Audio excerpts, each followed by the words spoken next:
Hello again, I've missed you guys. I hope you've missed me too. Otherwise...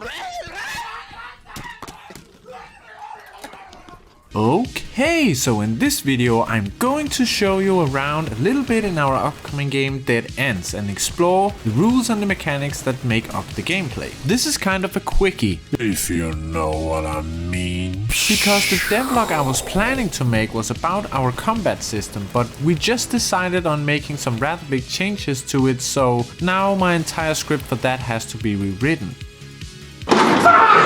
So let's talk about Dead Ends. First of all, Dead Ends is a roguelike. So what the hell does that mean? Well, it means that we're going to be flamed by angry genre Nazis that subscribe to the original definition of a roguelike as a game that has the exact same mechanics as the 1980 game Rogue. But for us normal people, to put it simply, a roguelike mostly means randomly generated levels and permadeath. The genre got its name from the 1980 game Rogue. Since then, a whole lot of different roguelikes have come along and the definition has gone kind of blurry to say the least, but most roguelikes have permadeath and randomly generated levels. Hades is a good example of a popular recent roguelike. The cool thing about the roguelike genre is the table flip inducing tension that permadeath adds to the game on top of the excitement that random generated content can create. In Dead Ends, you spawn into a level that is randomly generated with random events, random loot and random enemies that can spawn at random locations. You now have to make your way through the level and gather loot. If you die, you lose everything and have to start over when you're done destroying your room, but if you complete the level, you will get all the loot you have collected and live to fight another day, and your room will do the same.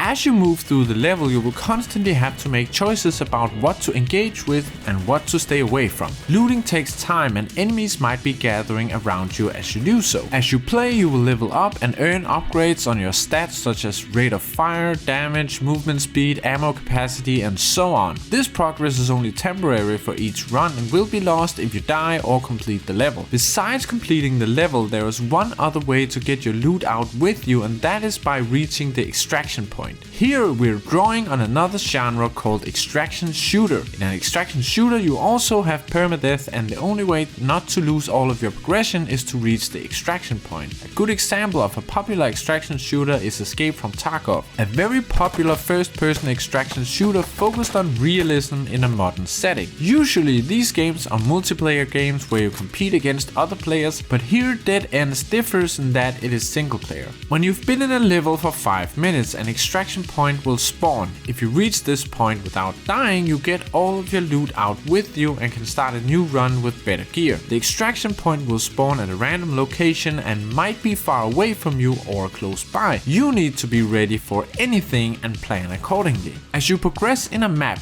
difficulty will rise over time. We have two different difficulty systems. One is the time-based difficulty and the second is the level-based difficulty. The time-based difficulty is represented in the game with these skulls at the top left of the screen. As time passes in a level, the difficulty goes up. This means that the level and stats of the enemies that spawn will go up. It also means that more difficult types of enemies will spawn. It also means that the level of sweat in your chair will rise to rash-inducing levels. So the longer you survive in a level, the tougher the enemies get. You will not only have to get better gear, you will also have to be skilled to survive until the end of the level and have dry pants nearby. When the skulls are full, enemies will be very tough and the final boss will spawn. If you defeat the final boss, you complete the level. The level-based difficulty increases as player level goes up. So the temporary level I talked about earlier, as that goes up, more of the difficult types of enemies will spawn. Enemies spawn in waves, and each wave is made out of different kinds of enemies. In a given wave, as a basis, 83% of the enemies will be the basic easy zombies, 10% will be the tanky zombies, 2% will be the elite zombies, and so on and so forth. So the more difficult enemies will be fewer than the easy ones. As the player level increases, that will change, so a bigger and bigger percentage of enemies will be the more difficult ones, making the waves more difficult. In this way, the game will keep being challenging even as you get better and better loot and stats. Speaking of loot, all weapons also have a level, and this level controls the stats of the weapon like rate of fire, damage, ammo capacity, reload speed, and so on. As the time-based difficulty goes up, so does the level of the loot that enemies will drop, or rather the chance of better loot dropping will increase. When you're out of the zone, in the menu you can upgrade and sell your weapons and manage your equipped loadout, change pants, take a shower in fetal position, or whatever you need to do before doing a new run in the zone. Now this is all in a prototyping stage and very simple. We're still working out how a lot of this is going to work, and hopefully we'll soon have more complete versions of these things to show. If you have any feedback or suggestions for us, please let us know in the comments or join our Discord, link in the description. If you want to follow along on this journey, feel free to subscribe to the channel, and remember, video games melt your brain.